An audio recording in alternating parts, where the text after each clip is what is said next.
কুসংস্কার, ওইখানে যিশু দাঁড়িয়ে থাকে না। হ্যাঁ, চার্চ পবিত্র, কিন্তু সেখানে ঈশ্বর থাকেন না, সেখানে প্রভু যিশু থাকেন না যতক্ষণ না ঈশ্বরের প্রভু যিশু খ্রিস্টের লোকেরা সেখানে উপস্থিত হচ্ছে।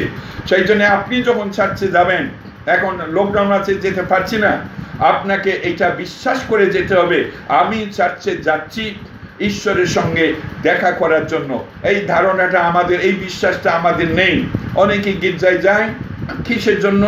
সবাই যাচ্ছে সেই জন্যে ঈশ্বরের সঙ্গে দেখা সাক্ষাৎ হোক বা না হোক, আত্মীয় স্বজনদের সঙ্গে, অন্য ভাই বোনদের সঙ্গে তো দেখা সাক্ষাৎ হবে, কিছু চা টা খাওয়া হবে, এই একটা। আর গির্জায় না গেলে বেরিয়াল আবার হবে না। সেই জন্য গির্জায় যেতে হবে, চাঁদা দিতে হবে, সাবস্ক্রিপশন দিতে হবে। আগেই আমরা বেরিয়ালের কথা চিন্তা করি।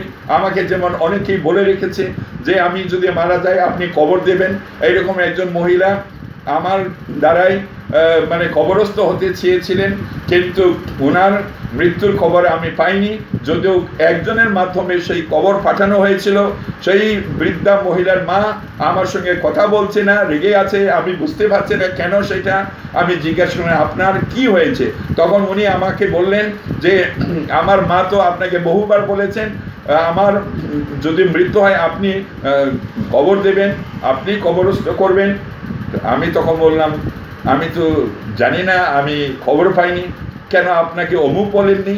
আমার মা মারা গেছে যিনি উনি আসেন না, তো আমাকে বলেননি। 1 মাস বাদে সেই মহিলার সঙ্গে আমার দেখা হলো, যার কাছে খবর পাঠিয়েছিলেন। আমি তাকে জিজ্ঞাসা করলাম আচ্ছা উনি কি খবর দিয়েছিলেন, তোমাকে সংবাদ দিয়েছিল যে কি, যে তার মা মারা গেছে? হ্যাঁ আমাকে বলেছে, কিন্তু আমি পুরোপুরি ভুলে গেছি। এইরকম খ্রিস্টানও আছে যারা অপরের সম্বন্ধে উদাসীন, অপরের সম্বন্ধে তাদের কোনো চিন্তা ভাবনা নেই। আমি তখন ওনার কাছে ক্ষমা চাইলাম, যদি আমি জানতাম নিশ্চয়ই আমি আসতাম। খ্রিস্টানদের এটাই যে গির্জায় না গেলে বেরিয়াল হবে না, সাবস্ক্রিপশন না দিলে বেরিয়াল হবে না, ওইটা আগে চিন্তা। ঈশ্বরের সঙ্গে সাক্ষাৎ হওয়া না হওয়া সেটা বড় চিন্তা নয়। চার্চ আপনি যখন যাবেন, একটা বিশ্বাস আপনাকে নিয়ে যেতে হবে ঈশ্বরের লোকদের মাঝখানে ঈশ্বরের উপস্থিতি। মন্দিরে, জেরুজালেম মন্দির ধ্বংস হয়ে গেছে, সেই দানিয়েলের কি নবুকদ্নেছর রাজার সময় জ্বালিয়ে দিয়েছে।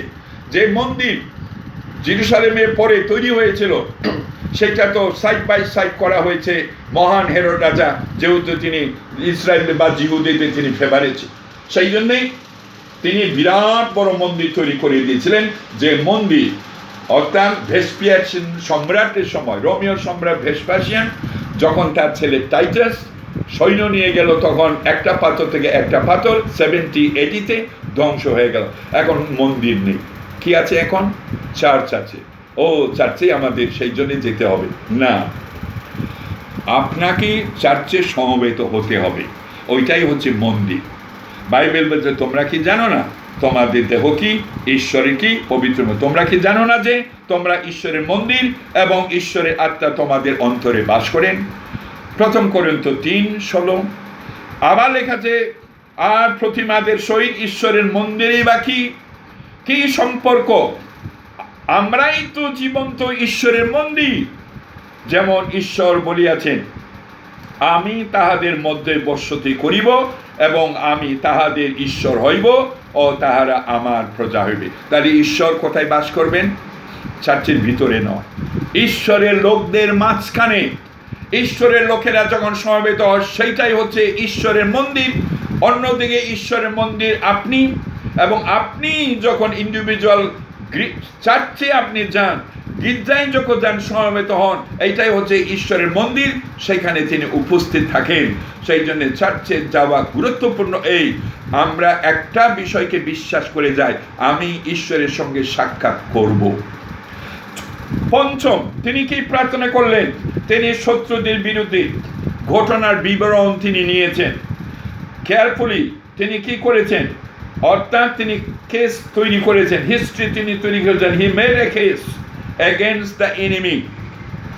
মনে রাখতে হবে প্রিয় ভাই বোন, আপনার যে শত্রু বিপক্ষ দিয়াবল, তারা কিন্তু দুর্বল নয়। পরে আমি আবার আছি, কিন্তু আপনাকে জেনে নিতে হবে পরিবেশ পরিস্থিতি কীরকম, সেই অনুসারে আপনার এবং আমার ঈশ্বরের সম্মুখীন হওয়া খুব দরকার। জিহোশাফাত ষষ্ঠ, তার বিরুদ্ধে আসা বিরাট শত্রুগণ বা বিরাট শত্রু দলকে ঈশ্বর যেন বিচার করেন, এইটার জন্য তিনি প্রার্থনা করলেন। তিনি কি প্রার্থনা করলেন? প্রার্থনার কথাটা কি শুনুন ভালো করে। আমি তো আপনার বিরুদ্ধে কোনো দোষ করি নাই। এর আগের একজন রাজার প্রশ্ন আমি পড়ছি, কিন্তু আমার সেই যুদ্ধ করাতে আপনি আমার প্রতি অন্যায় করেছেন।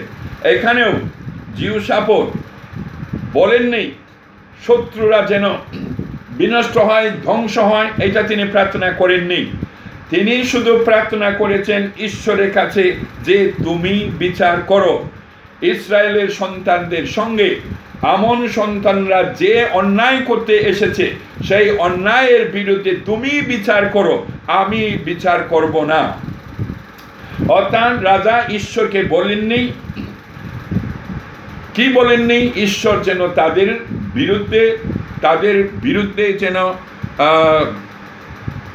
বিরুদ্ধে যেন কিছু করেন, এই কথা তিনি বলেননি। এবং তিনি প্রার্থনা করেছেন যেন ঈশ্বর তাদের বিচার করেন। ঈশ্বর তাদের বলেছেন, তিনি বলেন, হে আমাদের ঈশ্বর, তুমি কি উহাদের বিচার করিবেন না? আমাদের বিরুদ্ধে ওই যে বৃহৎ দল আসিতেছে উহাদের বিরুদ্ধে আমাদের তো নিজের কোনো সামর্থ্য নাই, কি করিতে হইবে তাহাও আমরা জানি না। কি করতে হবে, কেমন করতে হবে এটা আমরা জানি না। আমি বিচার করব না, আমি কিছু করব না। অর্থাৎ তিনি ঈশ্বরের হাতে ছেড়ে দিয়েছেন। ঈশ্বর জানেন কি করতে হবে, ঈশ্বর জানেন কিভাবে আপনার সমস্যা, আপনার আপদ বিপদ, আপনার কষ্ট, আপনার রোগ ব্যাধি তিনি দূরীকৃত করবে, এটা ঈশ্বর জানেন। আমরা অনেক সময় ঈশ্বরের কাছে জোর করি। প্রিয় ভাই বোন, এটা প্রার্থনার নীতি নয়। এইখানে জিহোশাফাত ঈশ্বরের কাছে নিজেকে সমর্পণ করেছেন, ঈশ্বরের ইচ্ছার কাছে তিনি নত হয়েছেন। তিনি কি বলছেন? আমাদের বিরুদ্ধে এই যে বৃহৎ দল আসিতেছে উহাদের বিরুদ্ধে আমাদের তো নিজের কোনো সামর্থ্য না। দুর্বলতা বুঝতে পেরেছেন, সামর্থ্য কতটা তিনি বুঝতে পেরেছেন এবং ঈশ্বরের কাছে সেটাই তিনি ব্যক্ত করেছেন। আমাদের পক্ষে সম্ভব নয় এত বৃহৎ, আপনার পক্ষে সম্ভব নয় আপনার যে বিরাট কঠিন সমস্যা সেটা নিজেই করা। আমরা অনেক সময় কি করি, নিজেরা আগে প্ল্যান করি, স্ট্র্যাটেজি আমরা তৈরি করি, কিভাবে আমরা বিজয়ী হব, কিভাবে আমরা সমাধান করব। সেটা না করে বরঞ্চ ঈশ্বরের কাছে আমাদের আগে যাওয়া উচিত, তার কাছে আমাদের কথা বলা উচিত, তার কাছে যে তুমি জানো কি করবে, আমি তোমার হাতে ছেড়ে দিচ্ছি, তুমি বিচার করবে, আমাদের সামর্থ্য নাই। এটাও তিনি বলছেন, এত বিরাট বা বৃহৎ সৈন্যদল এসেছে আমাদের বিরুদ্ধে। মনে রাখতে হবে, আপনার যে শত্রু সে কিন্তু দুর্বল নয়, আপনার শত্রু কিন্তু বলবান।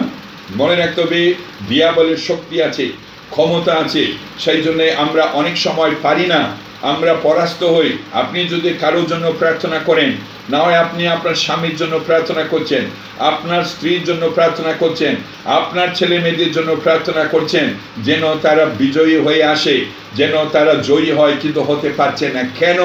কারণ শত্রু হচ্ছে শক্তিবান। সেই জন্য এটা মনে রাখতে হবে যে আমাদের পক্ষে জয়ী হওয়া সম্ভব নয়। ঈশ্বর জয় প্রদান করবেন, ঈশ্বর লড়াই করবেন, ঈশ্বর আপনাকে বিজয়ী প্রদান করবেন, কিন্তু আপনাকে নিজেকে নত হয়ে সারেন্ডার করতে হবে, ঈশ্বরের কাছে নিজেকে সমর্পণ করতে হবে। এই জন্য দ্বিতীয় বংশাবলী 20:12 এটাই লেখা আছে যে জিহোশাফাত ঈশ্বরের কাছে কি করলেন? ডিপেন্ড করলেন। This was a prayer of complete and utter dependence upon God. He absolutely depended on his God, who is almighty, who is the creator of universe. He knew God has a power, authority to deliver. এটা তিনি জানতেন এবং সেই জন্য তিনি ঈশ্বরের হাতেই ছেড়ে দিলেন, ঈশ্বরের কাছে তিনি নত হলেন, তিনি সমর্পণ করলেন। আমরা কেবল তোমার দিকে চাহিয়া আছি, অপূর্ব। আমরা শুধু তোমার দিকে চাহিয়া আছি, এখন তুমি করো। এই শত্রুদের বিরুদ্ধে তুমি কি করবে না করবে আমি জানি না, তো সেটা তোমার উপর আমি ছেড়ে দিয়েছি, কেননা আমরা কি বলহীন, আমরা পারবো না, এবং আমার জানাও নেই কিভাবে সেটা আমরা করব। তো জিহোশাফাত সেই প্রার্থনা করছেন, এবং তিনি কে বলছেন তোমার দিকে আমরা চাহিয়া আছি। ঈশ্বরের দিকে দৃষ্টিপাত করে থাকা কত গুরুত্বপূর্ণ। আপনার দুঃখের, কষ্টের, সমস্যায়, অভাব অনটনে আপনাকে ঈশ্বরের দিকে দৃষ্টিপাত করুন। গীত রচক কি বলছেন? আমার দৃষ্টি নিরন্তর তোমার দিকে, তুমি আমাকে কি করবেন? শত্রুদের জাল হইতে রক্ষা করবেন। আমার দৃষ্টি নিরন্তর তোমার দিকে, কি অপূর্ব। ঈশ্বর দিকে দৃষ্টিপাত করা, জিহোশাফাত সেই কাজটাই তিনি করছেন। আমার দৃষ্টি সর্বদাই তোমার দিকে, ঈশ্বরের দিকে চেয়ে থাকা, ঈশ্বরের দিকে অপেক্ষা করা, এটাকে বলা হয় আমরা ঈশ্বরের দিকে চেয়ে থাকবো, ঈশ্বরের মুখের দিকে দৃষ্টিপাত করব, অপেক্ষা করব ঈশ্বর কি করেন। দেখবেন ঈশ্বরের মহান আশ্চর্য তিনি করেন। মনে রাখবেন যে ঈশ্বর যে সবসময় আপনার এবং আমার প্রার্থনা অনুসারে করবেন সেটাও নয়। দাউদ পাপে পতিত হওয়ার পর প্রথম যে সন্তান বেথশেবা থেকে জন্ম হলো, অসুস্থ হয়ে পড়ল, তখন তাকে বলা হয়েছিল নাতান ভাববাদী, তোমার এই ছেলে বাঁচবে না, মারা যাবে। ঈশ্বর তোমার পাপ ক্ষমা করেছেন, কিন্তু তোমার ছেলে বাঁচবে না। তথাপিও দাউদ না খেয়ে দিয়ে, স্নান না করে ঘন্টার পর ঘন্টা তিনি উপবাস প্রার্থনা করেছেন ঈশ্বরের কাছে, যেন তার ছেলে কি হয়, সুস্থতা লাভ করে। শেষ পর্যন্ত সুস্থ হয়নি, মারা গেছে। তো ঈশ্বরের ইচ্ছা জানা সত্ত্বেও অনেক সময় আমরা তার ইচ্ছাকে পরিবর্তন করার জন্য চেষ্টা করি। অনেক ছেলে মেয়ে আছে যারা জানে যে সেটা অন্যায়, কারোর সঙ্গে, বিজাতীয়দের সঙ্গে বিয়ে করা, ওরা জানে, ঈশ্বরের বাক্য বারণ করে, তারা জানে, কিন্তু তারা কি প্রার্থনা করে, কি করছে, যেন আমার তার সঙ্গে বিয়ে হয়, ওর মন যেন পরিবর্তিত হয়। অনেক রকমের প্রার্থনা। প্রিয় ভাই বোন, ঈশ্বরের ইচ্ছা জানা সত্ত্বেও আপনি এমন প্রার্থনা করবেন না যেটা ঈশ্বরের ইচ্ছা নয়। আবার অন্যদিকে যদি আপনারা লক্ষ্য করেন, হিজকিয়া রাজা যখন অসুস্থ হলেন, তখন যিশায়া এসে বললেন আপনি আর বাঁচবেন না, আপনি মারা যাবেন। কিন্তু হিজকিয়া রাজা কি করলেন? না, আমি মরতে চাই না, আমি আরো বাঁচব। ঈশ্বর তার পরিকল্পনা চেঞ্জ করলেন, আর হিজকিয়া রাজাকে 15 বছর আয়ু দিলেন। এটা ভালো হয়নি হিজকিয়া রাজা। কেন ভালো হয়নি? কারণ এই 15 বছরের মধ্যে মনসী তার ছেলের নাম জন্ম হলো, আর এই মনসী সমস্ত জিহুদি জাতিকে কি করিয়েছিল? প্রতিমা পূজায় চালিত করেছিল। সাংঘাতিকভাবে এই মনসী শাস্তি ফিরে, যদিও শেষ জীবনে সে মন পরিবর্তন করেছে। ঈশ্বরের ইচ্ছা নয়, আপনি হয়তো জোর করছেন, ঈশ্বর হয়তো অনেক সময় মঞ্জুর করতে পারেন, কিন্তু এর রেজাল্ট কিন্তু ভালো হয় না। প্রিয় ভাই বোন, এই জন্য ঈশ্বরের ইচ্ছা জেনে, ঈশ্বরের বাক্যের উপর নির্ভর করে, প্রতিজ্ঞার উপর নির্ভর করে আপনার আমার প্রার্থনা হওয়া উচিত। তো আমরা এখানে জিহোশাফাত রাজার প্রার্থনাটা অপূর্ব আমরা শিখে, তিনি ঈশ্বরের হাতে ছেড়ে দিলেন। আমরা জানি না কি করব, তুমি জানো। অষ্টম, জিহোশাফাত রাজা স্বীকার করে নিলেন তারা যে কি করবে তা তারা জানে না, ঈশ্বর জানেন সেটা। আমরা জানি না কি করব। আমরা অনেক সময় কিং কর্তব্য বিমূঢ় হই, কি করব না করব, আমাদের হুঁশ থাকে না, ভয়েতে আতঙ্কে অনেক কিছু আমরা করে ফেলি। প্রিয় ভাই বোন, সেই সময় আপনাকে স্থির হয়ে দাঁড়ানো উচিত। মোশে যখন নিয়ে আসলেন সুব সাগরের সামনে ইসরায়েল জাতি, সমস্ত ইসরায়েলতে মোশির বিরুদ্ধে বচসা করতে বলল, তুমি কি আমাদেরকে এখানে মেরে ফেলার জন্য বের করে নিয়ে এসেছো? কারণ ইসরায়েল জাতি পিছনে ফেরত যেতে পারছে না, ফরনের সেনারা ধাওয়া করেছে। সামনে আবার কি? সামনে হচ্ছে সুব সাগর, উত্তরে কি পাহাড়, দক্ষিণে কি প্রান্তর, কোন দিকে যাবে তারা? বচসা করতে শুরু করলো, তখন মোশে কি বললেন? প্রার্থনা করো, প্রার্থনা করো না। তিনি বলছিলেন তোমরা স্থির হয়ে দাঁড়াও, স্থির হয়ে দাঁড়াও। সংকটের সময় আপনি স্থির, সংকটের সময় আপনি ধীর হন, ঈশ্বর আপনার হয়ে কাজ করবে। সেই জন্য নিশ্চয়ই প্রার্থনা করবেন আপনি, কিন্তু ঈশ্বরের উপর শান্ত ধীর বিশ্বাস রেখে আপনাকে সেটা করতে হবে। তো জিহোশাফাত ঈশ্বরের হাতে ছেড়ে দিলেন, আমি কি করব জানি না। অর্থাৎ আপনার এবং আমার পক্ষে অনেক কিছু আছে যেটা আমরা জানি না। এখনো হয়তো অনেকে আছেন এমন এমন বিষয়ে প্রার্থনা করছেন, জানেন না কি করবেন, এমন এমন পরিকল্পনা নিতে চাইছেন, জানেন না কি করবেন। প্রার্থনা করুন, ঈশ্বর তার বাক্যের মাধ্যমে প্রকাশ করবেন। প্রার্থনার মধ্যে তিনি কথা বলবেন, তিনি কথা বলেন, এটা আমার অনেক অভিজ্ঞতা আছে। নবম, তিনি তার দৃষ্টি ঈশ্বরের দিকে রেখেছিলেন। হি kept his focus on the Lord. এটা আমি আগেই বলেছি। জিহোশাফাত ঈশ্বরের দিকে দৃষ্টি রাখলেন। রেজাল্টটা কি হলো? রেজাল্টটা কি হলো? দেখলাম আমরা রাজার অনুরোধ, প্রার্থনা। রেজাল্টটা এখন দেখুন। যদি আপনি রেজাল্ট দেখেন অপূর্ব। রাজা যখন প্রার্থনা করলেন, তাদেরকে যুদ্ধ করতে হলো না। কি লেখা আছে? আর সমাজের মধ্যে ইসরায়েল নামে একজনকে লেবীয়, এরকম তিনি অনেক কিছু বলছেন। জিহোশাফাত শ্রবণ করলেন, প্রার্থনা করলেন, এবং ঈশ্বর কি করলেন? নিস্তার করবেন বললেন, এবার তোমাদেরকে যুদ্ধ করিতে হইবে না। এই জিহুদা ও জেরুজালেম, তোমরা শ্রেণীবদ্ধ হও, দাঁড়াইয়া থাকো, আর তোমাদের সহবর্তী সদাপ্রভু যে নিস্তার করিবেন তাহা দেখো। ভীত কি নিরাশ হইও না, কল্ল তাহাদের বিরুদ্ধে যাত্রা করো, কেননা সদাপ্রভু তোমাদের সহবর্তী। ইসরায়েল দেখে যুদ্ধ করতেই হয়নি, তাদের নিজেদের মধ্যে মারামারি করে তারা মারা গেছে শত্রুরা।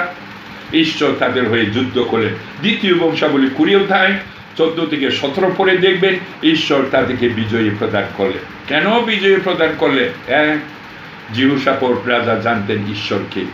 2, জিহোশাফাত রাজা জানতেন ঈশ্বরের কর্তৃত্বতম ক্ষমতা। 3, জিহোশাফাত রাজা জানতেন যে শত্রুরা বৃহৎ। জিহোশাফাত রাজা জানতেন যে তার সামর্থ্য নেই, সেই জন্য ঈশ্বরের উপর নির্ভর। জিহোশাফাত রাজা জানতেন ঈশ্বর যা করবেন তিনি করবেন, আমি শুধু তার দিকে দৃষ্টিপাত করব। ঈশ্বর তাদেরকে যুদ্ধে জয়ী করলে তাদেরকে লড়াই করতে হলো না। তারপরে জিহোশাফাত কি করলেন? আরাধনা করলেন ঈশ্বরের। জিহোশাফাত ভূমিতে অধোমুখ হইয়া প্রণাম করিলেন, এবং সমস্ত জিহুদা ও জেরুজালেম নিবাসীগণ সদাপ্রভুর কাছে প্রণিপাত করিতে সদাপ্রভুর সম্মুখে ভূমিষ্ঠ হইল। পরে কহাত বংশজাত ও করহ বংশজাত লেবীরা অতি উচ্চ স্বরে ইসরায়েলের ঈশ্বর সদাপ্রভুর প্রশংসা করিলেন। অপূর্ব প্রার্থনার উত্তর পাওয়া গেল। সমস্ত জিহুদা অর্থাৎ ইসরায়েল জাতি, উত্তর দিকে ইসরায়েল নয়, আমি আবার বলছি, এই জিহুদা জাতি তারা ঈশ্বরের প্রশংসা করল। কিন্তু সব থেকে দুঃখজনক বিষয়, এই জিহোশাফাত রাজার জীবনটা শেষ হয়েছে অত্যন্ত দুঃখজনকভাবে। এমন ঈশ্বরের মহাপরাক্রম দেখা সত্ত্বেও, এমন ঈশ্বরের আশীর্বাদ পাওয়া সত্ত্বেও, এমন ঈশ্বরের দ্বারা বিজয় হওয়ার সত্ত্বেও এই রাজা পতিত হয়েছিল। তার কতগুলো গুরুত্বপূর্ণ কারণ আছে। ঈশ্বরের লোকেরা পতিত হতে পারে, এবং জিহোশাফাত রাজা কিভাবে পতিত হলেন, কিভাবে তার জীবনটা দুঃখের সঙ্গে শেষ হলো, আজকে আমি বলবো না আপনাকে। আমি আগামী রবিবারে আমি আপনাকে বলবো, যদিও আগামী রবিবার 50 সপ্তমী দিন, অর্থাৎ পবিত্র আত্মা সেই দিন আগমনের ঘটনা আমরা দেখি বাইবেলে, কিন্তু সেটা তো ঘটে গেছে। এখন ঈশ্বরের আত্মা আপনার মধ্যে আছে, সেই জন্য 50 সপ্তমী যে পালন করতে হবে, ঈশ্বরের আত্মা আবার আসবে এটা মোটেই নয়। একবার ঈশ্বর নিজের আত্মাকে সেচন করে দিয়েছেন, বারবার তিনি সেচন করেন না। ঈশ্বরের আত্মা আপনাকে ছেড়েও যান না, তিনি দুঃখিত হন আপনি অন্যায় করলে, কিন্তু তিনি থাকেন আপনার সঙ্গে। সেই জন্যে বারবার প্রত্যেক বছরে পবিত্র আত্মাকে আহ্বান করতে হবে। এইরকম ভুল ধারণা আপনি করবেন না। বাইবেলের কথাও লেখা নেই। বাইবেল, পুরাতন নিয়মে ঈশ্বরের আত্মা চলে যেত, শাউলের কাছ থেকে ঈশ্বরের আত্মা চলে গেছে, তারপরে সিমসনের কাছ থেকে ঈশ্বরের আত্মা চলে গেছে, এইরকম আমরা দেখি। কিন্তু প্রভু যীশু বলছেন, আমি যখন ফিরে আসব, আমি নিরন্তর তোমাদের সঙ্গে সঙ্গে থাকবো। সেই জন্যই 50 সপ্তমী আমরা পালন করতে পারি। কিভাবে পবিত্র আত্মা এসেছিল সেই সম্বন্ধে আমরা আলোচনা করতে পারি, কিন্তু পবিত্র আত্মা আবার আসুক আমাদের জীবনে, এটা কখনো হয় না। এটা ভুল শিক্ষা বাইবেলে যদি কেউ করে থাকেন, এটা বাইবেলের পরিপন্থী, আমি চ্যালেঞ্জ করব। এটা কখনোই এটা সম্ভব নয়। ঈশ্বরের আত্মা গির্জাতেই আসে, আর ঈশ্বরের আত্মা বাইরে চলে গেলে চলে যায়। গির্জাতে আমরা নানান চিৎকার পরভাষা বলি, আর বাইরে বেরিয়ে এলে গালাগালি, নিন্দা, এইসব কথা বলি। অর্থাৎ গির্জাতেই ঈশ্বরের আত্মা পূর্ণ হয়, আর গির্জা থেকে বেরিয়ে গেলে ঈশ্বরের আত্মাও চলে যায়। আবার সারা বছর অপেক্ষা করতে হয়, সেই দিন আবার 50 সপ্তমীর দিনে ঈশ্বরের আত্মা আসবে। এইটা ভুল ধারণা। বাইবেল কখনোই আমাদেরকে এরকম শিক্ষা প্রদান করেনি, কোথাও শাস্ত্রে সেরকম নেই। আর বাইবেলে দুবার লেখা আছে ঈশ্বরের আত্মায় পূর্ণ হওয়া। 50 সপ্তমীর পরে আরেকটা জায়গায় লেখা আছে, কিন্তু সেটা হচ্ছে রিকনফার্ম কথা বলা হচ্ছে, দুবার আছে। আর কোথাও বাইবেলে নেই, মাত্র দুটো ঘটনা আছে। সেই জন্যে এই ভুল ধারণাগুলো আপনারা নেবেন না। শাস্ত্র আপনাকে শিখতে হবে, জানতে হবে, স্টাডি করতে হবে। স্টাডির পর স্টাডি করার প্রয়োজন আছে, তাইলে আমরা ভুলগুলো আমরা ধরতে পারি, ভুলগুলো আমরা শিখতে পারি। তাই আমি রিসেন্টলি একটা গান শুনছিলাম, বড়দিনে গান। এই পণ্ডিতরা গোয়াল ঘরে এসেছে যিশুকে প্রণাম করবার জন্য। কত ভুল এইগুলো। পণ্ডিতরা যিশুকে খুঁজে পেয়েছে 2 বছর পর, সেটা গোয়াল ঘরে নয়। কোথায়? একটা বাড়িতে লেখা আছে, গোয়াল ঘরে নয়। যিশু তখন বয়স অলরেডি 2 বছর। সেই জন্য 2 বছরের বাচ্চাদেরকে হেরোদ রাজা কি করেছিলেন? হত্যা করেছিলেন। এইসব ভুল ধারণা কোথা থেকে পায় খ্রিস্টানরা? পায় এই জন্য যে তারা বাইবেল স্টাডি করে না, বাইবেল তারা অধ্যয়ন করে না। এই সমস্ত ভুল ধারণা তারা পেয়ে এসেছে ছোটবেলা থেকে। কিনা যিশুর জন্মদিনে গোয়াল ঘরে পণ্ডিতরাও এসে স্বর্ণ, রৌপ্য, গন্ধরস দিয়েছিল। একেবারে ভুল। এই ভুল ধারণা, এই ভুল শিক্ষাগুলো আপনারা কোথা থেকে পেয়েছেন আমি জানি না, কিন্তু আমি স্টাডি করে জেনেছি, এবং এটাই সঠিক যে যিশুকে পণ্ডিতরা গোয়াল ঘরে পুজো করেনি বা আরাধনা করেনি। সেই জন্যই আপনাদেরকে বাইবেল অধ্যয়ন করতে হবে, শিখতে হবে ঘন্টার পর ঘন্টা। আমি ঘন্টার পর ঘন্টা স্টাডি করে, প্রিয় ভাই বোন, আমি আপনাদেরকে বলছি। সেই জন্য পুরাতন নিয়ম, নতুন নিয়ম, যা কিছু আপনি বলবেন আমাকে, আমি আপনাকে ডিটেলসে বলতে পারব। স্টাডি করুন, জানুন ঈশ্বরের বাক্য কি। এই জিহোশাফাত প্রথমে তিনি কি করেছিলেন জানেন? সমস্ত জিহুদায় তিনি শিক্ষকদের প্রেরণ করেছিলেন।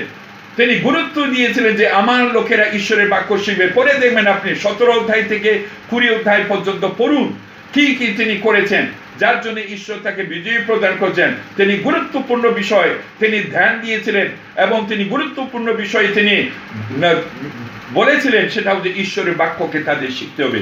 শিক্ষকদেরকে তিনি শহরে শহরে তিনি পাঠিয়েছিলেন ঈশ্বরের বাক্য শেখার জন্য, শেখাবার জন্য। এটা খুব গুরুত্বপূর্ণ। যাই হোক, ঈশ্বর আপনাদের আশীর্বাদ করুন। কেমন প্রার্থনা করতে হবে এটা আমরা কিছুটা শিখলাম জিহোশাফাত রাজার প্রার্থনার মাধ্যমে। আগামী রবিবার আমি বলবো আপনাদের কিভাবে তার জীবনে পতন এসেছিল। গুরুত্বপূর্ণ কতগুলো পয়েন্ট, যেটা আমাদের জীবনে আজও সেগুলো হয়। যদি আমরা জানি তাহলে আমরা সতর্ক করব। ঈশ্বর আপনাদের সাহায্য করুন, আশীর্বাদ করুন, যেন ঈশ্বরের বাক্যের দ্বারা আপনি সঞ্জীবিত হন, উজ্জীবিত হন। আসুন আমরা প্রার্থনা করি। জীবিত মহান ঈশ্বর পিতা, আমরা তোমার চরণে উপস্থিত হয়ে ধন্যবাদ দিই, কেননা তুমি আমাদের মহান ঈশ্বর। সমস্ত ক্ষমতা, কর্তৃত্বের অধিকারী একমাত্র তুমি। প্রভু যিশু, তুমিই একমাত্র স্বর্গ, মর্ত্য, পাতালের চাবিকাঠি তোমার কাছে আছে, তুমি দাবি করেছ। সমস্ত ক্ষমতা, কর্তৃত্ব শুধু তোমার তুল্য আর কেউ নেই। তুমিই রাজাদের রাজা, প্রভুদের প্রভু। তোমার তুল্য ঈশ্বর আর কেউ নেই, তোমার তুল্য প্রভু আর কেউ নেই। আমরা যেন সর্বদা সেটাকে মনে রাখি, এবং তোমার চরণে যখন আমরা উপস্থিত হই, তুমি কি, তুমি কেমন, এটা আমরা যেন মনের মধ্যে পরিষ্কার জেনে যেন আমরা আসি তোমার চরণে। তুমি আমাদের আশীর্বাদ করো। জিহোশাফাতের প্রার্থনার মাধ্যমে যা কিছু আমরা শিখলাম, তুমি আমাদের আশীর্বাদ করো। ধন্যবাদ সহকারে প্রার্থনা যিশুর নামে চাইলাম, আমেন।